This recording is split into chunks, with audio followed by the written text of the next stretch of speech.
welcome to the only Infinity War review that actually matters, and it's only 4 weeks late.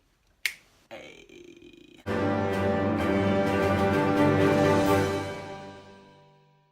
I'm gonna pretend that I've written a script for this.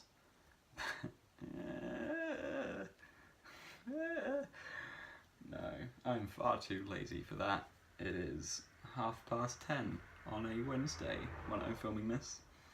All the little skits I'm going to add in I haven't actually filmed yet. So, you know, maybe they won't even be there, but just know that I was planning them. Here we go. I'm going to break this down into 3 little doozies. 1, the characters, well, not the characters, the good characters. Number 2, that was rude. Number 1, the good characters, or the good guys, the heroes, the Guardians, Avengers, all of that lot. Number 2,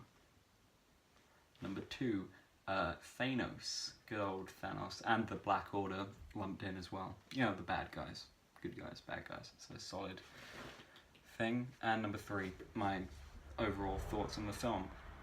All of my actual written ones they're all structured differently. So I'm just gonna, I guess I'll just keep that going and structure this differently. But I guess this is a really weird way of structuring it, and I should probably explain why I'm doing that first then, I guess. So let's do that. Avengers Infinity War is not really a film. I mean, it is, it's 2.5 hours long, it's shown in the cinema. What's not a film about it?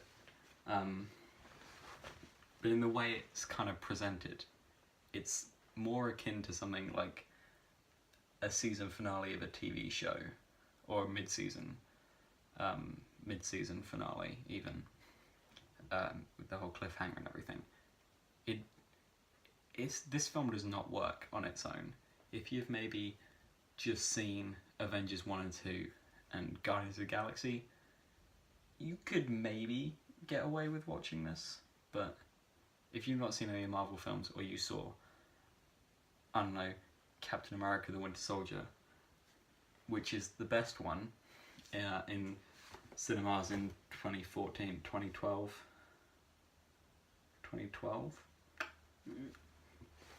If you saw like just that, you'd have no idea what's going on. Which is a big point of criticism I've seen a lot of people have for the film, is that unless you've seen all the Marvel films, you'll have no idea what's going on. Which is true. Don't get me wrong. It's completely true. In fact, even if you've seen them all, there's still elements you won't get. And that's fine, because it's the 19th film in a series. Like, that's completely understandable. And that's why I think it's more akin to like a film. Not a film, it's more akin to a TV show in that way. If you think of all the individual Marvel films as episodes, and this is the big finale. That being said, as a film, it is really, really good. I want to make that very clear. I feel like a lot of my reviews, whether or not I like a film or not, they are almost always just complaining about a film. I'm very good at complaining, I've been told, by my mum and brother and dad and various other people.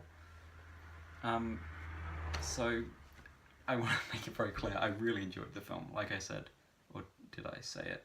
I saw it 3 times already, once on opening night, and then like the Friday afterwards, and then another time when me and my brother were out, we just decided to go see it again, because it's really, really good. It's funny, and it's emotional, and it's really well made, and I think that needs to be said before I dive into criticisms and other comments of the film, which I'm gonna do right now. That was a little thing. I'm gonna make it slide across. Well, no, I'm not. You see, this is another gag. This is a gag within a gag. I did the thing, and then it's not gonna slide across, and now I'm explaining that it's gonna slide across, and now I'm gonna do it again, and it's gonna slide across. Number 1 of those 3 things that I said before, the heroes, the characters. There's a lot of heroes in this. There are all of the Avengers and the extended Avengers families and stuff, including like Doctor Strange, who's not even technically an Avenger. I guess like Spider-Man, you could say is technically Avenger. Doctor Strange is just a bloke. He's just a bloke in a cape, and he's there. They're all there. The Guardians are all there. It's a madhouse. If you don't know who half these characters are, it's gonna be a wild ride. There's no stopping this film. They never stop to say, hey, look, my hair is sticking up. Look at that bad boy. That is a mean flick. I'm just gonna cut most of that out. They do not stop to introduce anyone or play catch up or anything. There's maybe a couple of remarks and that's it. You're back. You're done. Back to the main story. Thanos is coming. There's more important things afoot than, hey Captain America, what have you been up to for the last 2-3 years? I don't know, just, hanging out, being cool, growing a beard. You like my beard? Oh yeah, it's a sick beard. There's none of that. Well, I mean, there's brief moments of that. New haircut? Notice you've copied my beard? Insert skit here. And that works, don't get me wrong. That really works in the film's favour. It's got a really good pace to it in that way that it's not, it feels like it's hanging around for the next thing to happen. It just doesn't stop. It's just a endless train of bam character, bam event, bam character, oh Thanos has another Infinity Stone, bam someone's happening, all this stuff's going on. And it's really interesting to see that happen, rather than in something like the original Avengers where it takes like the first hour just to establish everyone and get everyone together and stuff, and that really slows that film down in my opinion, whereas this is just a constant barrage of it. That being said, on the individual characters, they're sort of split off into two teams. You have the group who is on Earth, the group who is on Titan, and then I guess there's Thor, Rocket, and Groot, but they team up with the people on Earth anyway. And I think this works. It's really interesting to see. The two teams have kind of very different plans and strategies and ideas of what's going on. I think they both kind of comprehend Thanos is bad. He wants the Infinity Stones. He's purple and he's a meanie. But that's about all they know. And each group has different levels of knowledge. And it makes it's quite interesting, and I think it cuts between them both very well. As for the individual groupings within the teams, I think they're really cool. Doctor Strange and Iron Man, just fix my little... Doctor Strange and Iron Man I think is a really good mix. It's really well written, with the sort of clashing egos. The Guardians of the Galaxy are really good, but they're always really good. Can't really fault them. James Gunn, the director of those films, came back and wrote their lines as well, and it shows they're completely in character and everything the whole time, which I think is really good. The Earth team kind of feels a bit shafted though. Aside from Thor, of them you don't really see much of them. You see it's like 6-7 minutes of screen time for Captain America in this film, which, I mean, it's sort of, see that fly, holy shit, did I get it? Oh, what was I talking about? Captain America. I'm going to leave most of this in because I'm too lazy to edit it on my phone. Good old iMovie. Ooh boy. There's so much of it. It works. And it never feels like you don't really understand what's going on. You get it. He's on the run. He's now a war criminal. He's just hanging out. He's being an Avenger, but on the hush hush, on the down low. And that's just about it. You already know, all of these characters are already established, which is why it can do what it does with not really introducing anything, because we know who these characters are. We know Iron Man, we know Captain America, you know the Guardians, you know Thor. And I think it's not really something a film's had the ability to do before. Apart from, even then, Thanos isn't a new character. This film introduces next to no new characters. I think it's literally just the Black Order. And they're barely even characters, they're more plot devices than characters. I'll get onto them in the next section after this. I've lost my train of thought completely, so I'm just going to move on. As for the best characters, I'm going to stick with the solid three: Iron Man, Captain America, and Thor. Iron Man and Captain America are given. They're really strong characters at this point. It's astounding the amount of depth that Marvel have managed to sneak into these two characters, particularly Iron Man. You don't really notice it until you look back and you see how much these two have changed from the beginning. It's really quite impressive.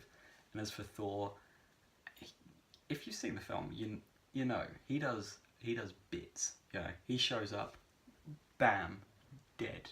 Bleh. See you later, Thanos. Nice axe. Yeah, his new hammer's sick. I feel like Taika Waititi did a really good job with the sort of soft reboot that Thor Ragnarok was, especially in regards to Thor's powers. He is now so much cooler. I'm going to move on before I just start talking about muscular white men with superpowers. Meme number 2. The bad guys. Thanos and the Black Order. I think I can add text over the top of this, like a little, ooh, that'd be nice, probably not. Thanos and the Black Order. So I'm going to talk about the Black Order first, and then I'll talk about Thanos after. The Black Order, Ebony Maw, Corvus Glaive, Proxima Midnight, and Cull Obsidian. They are in this film. That's about it, really. Cull Obsidian doesn't even speak. He just lumbers around and then dies. Spoiler alert, they all die. Who cares? They are really just kind of plot devices. They're not really there to do anything other than get the characters into whatever position they need to be in, or provide someone for the characters to fight. And that's fine, I guess. They're not the main focus of this film. They were never going to be. I guess the only ones you can really talk about are Proxima Midnight and Ebony Maw. Like I said, Cull Obsidian just grunts and dies and loses a hand. That's pretty funny, with the little portal meme. It's pretty good. And Corvus Glaive doesn't really do too much. I do like that one line that he has, the little, "I thought you were formidable, machine, but you're dying like any man." Yeah, I thought that was pretty good, but otherwise he just dies. Those two are pretty useless. But Proxima Midnight has a sort of rivalry with Black Widow, for some reason, despite Black Widow being a slightly above average person and her being a giant blue alien woman who could presumably just kill her. But I guess that's fine. You know, it didn't really bother me too much. It's just a little odd that she didn't just murder Black Widow. And Ebony Maw, I think, is by far the best one. He has the most lines of dialogue, so he's sort of predisposed to be the most three-dimensional of them, I guess. Except none of them really have a character to them. I guess he's kind of funny because he's got a bit of a weird voice, and he banters a bit with Doctor Strange before dying as well. And he's the only one that you kind of like him a bit because he's a bit funny, a little bit funny at least. But they are not the main focus of the film. Their boss is the main focus of the film, so I'm gonna talk about him now. Thanos. Oh boy, is he a mad titan. He's a real shit bloke and a shit dad and just a purple idiot. No, I think Thanos is by far the best villain in the Marvel Cinematic Universe, if not in superhero movies in general. I know a lot of people really like the Joker and the Dark Knight trilogy, or the Dark Knight, really, just that. I know, I think he's good, but I think Thanos is a much deeper character in some ways.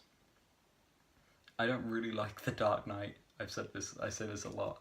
I think it's an excellent film, but I think it is wildly overrated. And if anyone thinks it is better than Logan, you're wrong. Logan is a masterpiece, and The Dark Knight features an entire sequence of Bruce Wayne getting someone's fingerprints off of a bullet that he 3D scanned out of a brick from a hole in the wall. God, what film is just... So yeah, I think Thanos is definitely the best villain in the MCU. If anyone says it's Eric Killmonger, you're wrong. And if anyone says it's Loki, you're also wrong, because Loki isn't a villain. Rest in peace, Loki. So yeah, I'm going to talk for a bit about what makes him so great, at least in my eyes. He has a real depth to him. You really understand what he's... I don't think you necessarily agree with what he's doing, but you really understand what he's doing. You get it. This guy, his entire civilization is dead, and he believes he could have stopped it by just killing half of the population. Which is sort of reasonable in some ways. He makes it somewhat reasonable. It's random. It's not like ethnic cleansing or something. It's just a random flip a coin. Sorry mate, bang. Which in some ways is logical. It's not right morally, but it's logically, it makes sense. And now his whole motive is to do it on a galactic scale. I'm a little sad they removed the Lady Death element from the comics. It's a whole thing if you're not familiar with it. In the comics, his motivation is that he is... in the Marvel comics, there's various different cosmic entities, including this skeleton woman called Lady Death, who is the embodiment of death and everything. And his motivation in the comics for wanting to kill half the life in the universe, or not specifically that, but his motivation to get all the Infinity Stones is to impress Lady Death, and in hopes that she'll fall in love with him. And after he completes Infinity Gauntlet, he kills half the life in the universe. And I'm a little sad they changed that, because I really like that. It's a bit ridiculous, it's a bit dumb. But I can understand why they did it, because it is ridiculous and dumb, and it's very comic booky. And I think this new motive they've got for him, it really works. It's really well written. Josh Brolin does an excellent job. I think he's a really talented actor, clearly, and it really shows in this, especially that he's playing a 9-foot-tall grape man from space, and can somehow make you like almost want this character to succeed in some way, is really impressive. I think Thanos' interactions with the characters as well are really good. Not CGI wise, I think they can look a bit funky sometimes, but his interactions with Gamora, Star-Lord and Iron Man particularly are really good to watch. They're really cool to watch. Just the way he... Is that the same fly? Oh god, it's on my hand. I got it. The way he talks, it can sometimes sound a bit funky. I don't know if that's just the voice he's doing, but he's got this really almost noble kind of vocabulary to him, and it's threatening, and it's powerful, and it's really well delivered, and it's clear that he believes wholeheartedly that what he is doing is correct, and that he is the good guy, when he's not, because he's a purple grape man with an army of weird dog people, and he wants to kill everyone, or half of everyone. So he's not the good guy, but he believes that he is, and it's really well written. And like I said, his interactions with Tony Stark are fantastic. There's only really one conversation they have, but it's really good. I think it's really good, at least. The whole "I hope they remember you" line, that is some menacing stuff. Real prick, real dick move there. Is that it? Is that all I've got to say on Thanos? Yeah, pretty much. Alright, next bit. Alright, part 3, chapter 3, the threequel, The Return of the Jedi. So I'm going to discuss the ending. I've pretty much spoiled the film already anyway. I probably should put a spoiler warning at the beginning, but it's been 4 weeks since the film came out, so who cares? I was not prepared for that ending. I didn't even think he'd assemble the full Infinity Gauntlet in this film, let alone use it. For those of you that don't know, Avengers 4 is releasing next year, and this was originally said to be a two-parter. This was going to be Infinity War Part 1, and that was Infinity War Part 2, and they've since changed that, and are trying to push this.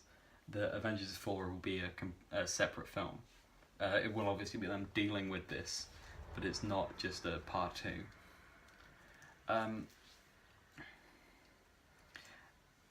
So I was expecting maybe Thanos gets 3-4 of the stones in this one, or he gets them all and then they have to, I don't know. I was not expecting half everyone to die, I guess is what I'm trying to say, and half everyone does, and it's real, like, it's a really low note to end the film on. Yeah, it's just kinda, it's really sad, and the music, I think, I just like a little tangent here, the music in this film is incredible. I adore it. The soundtrack is fantastic, particularly the song over the end credits, I think is amazing. Yeah, I listen to film soundtracks sometimes, and boy howdy, are they good. The ending is really quite tough. As particularly, of course, I'm going to mention Spider-Man's death, the whole "I don't feel so good" meme. Mr. Stark, I don't feel so good. Boy, is that some gut-wrenching stuff. I must say, I left the cinema in shock and horror and silence after seeing this. I went to see it at midnight with some friends, and we just sat there throughout the end credits. Oh, I'll do a little other segment on the end credit scene and my hopes for Avengers 4, I guess. Do that. It is brutal. It is unforgiving. It's just bam. It's like the snapping fingers. You just there, dead, gone, dusted. Spider-Man hangs on a little longer. He does the whole I don't feel so good, and it is just it's painful to watch, not in like a bad way, in a emotional way, which I don't think is something you'd get if you don't know the characters, which is why I think it's very important that you've seen a lot of the Marvel films before this. But again, that's a good thing. Harkening back onto the little first bit there. I don't feel so good. Oh, it's a really somber ending, especially now you have Tony Stark and Nebula just stuck on Titan, and half the people just stuck on Earth. It's everyone split up. No one knows what's going on, what the next move is. Nobody knows who's alive, who's dead. It's just a mess, and it's brutal. That's about it, really. That's the word I could use. Just brutal. All right, little bonus bit, part 4, the end credit scene and Avengers 4 bit of speculation. Just a little bit. I could make a whole 2.5 hour long video on Avengers 4 speculation. I'm not going to, but I could. I won't. This is I already sound way too uncomfortable in this to begin with. So the end credit scene. For those of you who don't know, the end credit scene is Nick Fury and Maria Hill, who haven't shown up since Avengers 2, I don't think. They're having a little drive about town when people start to disappear. Maria Hill disappears, so Nick Fury goes to his little bag in the back of his car and takes out a little communication device, sends off some little note, and then disappears himself. And then the communication device drops to the floor, and the camera pans down, and you see Captain Marvel's logo. Captain Marvel is going to star in a film that comes out in January next year, so between this film and Avengers 4. For those of you who don't know, she is Carol Danvers, who's a human with powers that she got from the Kree or something from space. She's very powerful. She's a very powerful human lady who shoots lasers and flies and various other stuff. And she's pretty cool, I guess. I don't particularly care for her. The only thing I've read that she's in is Civil War 2, and that is awful. Do not read Civil War 2. It's trash. So Nick Fury's decided to give her a little buzz. Where was she during Avengers 1 or 2 or Civil War or when all this other horrible stuff happened? I don't know, probably in deep space somewhere, hanging out with some aliens. But obviously Nick Fury has decided that now is bad enough to give her a little text message, give her a little ring. Hey up, mate, you want to come save the world? People are dying in the streets. It's real bad. I should imagine she'll be the one to come on down and give everyone a hand, which will be interesting. I don't know. I'm just a little worried they're gonna really shaft the original Avengers. In my dream scenario, Captain America is the one to undo everything and dies in the process. Not that I want him to die. It's just that I feel like that would be an excellent ending to his character arc. That's a whole nother video though. Avengers 4 speculation. So I'm gonna end here. Because this video is already gonna be like 15 minutes long and I don't want to edit that. Maybe I'll do an end segment, maybe I won't. Boy howdy, I hope you enjoyed that. Don't forget to like, subscribe and join my Patreon. I don't really care. I will probably never do this again. This was just a little meme.